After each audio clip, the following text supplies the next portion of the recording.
कंजारवाड समाजामार्फत इचलकरंजी येथे 26 फेब्रुवारीला सायंकाळी 7 वाजता सामुदायिक विवाह सोहळा आयोजित केलेला आहे. मला खरं तर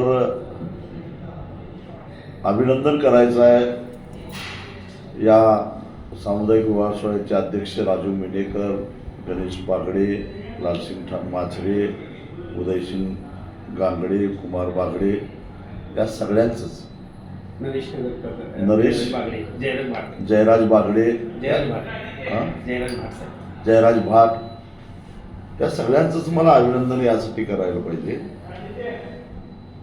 तसं बघायला गेलं तर कंजारवाड समाज हा रूढीप्रिय परंपरा चालत आलेली आहे, तशीच पुढं गेली पाहिजे असं मानणारा, बदलत्या काळानुसार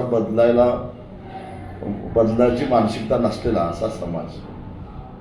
परंतु सध्याच्या काळामध्ये समाजामध्ये अनेक गरीब लोक आहेत ज्यांना लग्नाचा भरमसाठ खर्च परवडत नाही.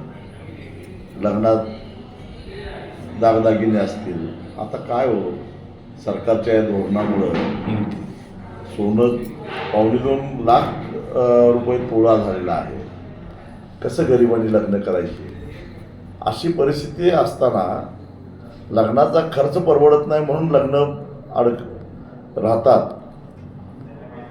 अशा परिस्थितीमध्ये समाजाची मानसिकता बदलून त्यांना समजावून सांगून त्यांचा विरोध पत्करून त्यांचं प्रबोधन करून ह्या बदलाला तयार करणं हे एक मोठं आव्हान होतं. पण हे आव्हान या आमच्या तरुण मित्रांनी पेललं आणि हळूहळू जे गरीब आहेत, वंचित आहेत, शोषित आहेत, पण त्यांनाही लग्न करायलाच पाहिजे आणि त्यांचा सामुदायिक विवाहाच्या माध्यमातून त्यांना नवीन आयुष्याची सुरुवात करायला एक संधी द्यायची या उद्देशानं लोकवर्गणीतून वर्षाला अशा प्रकारचा हा सामुदायिक विवाह सोहळा आयोजित केला जातो.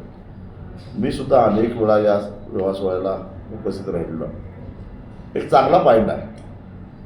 पुरोगामी महाराष्ट्राला अभिमान वाटेल अशा प्रकारचा हा पॉईंट आमच्या या तरुण मित्रांनी पाडलेला आहे.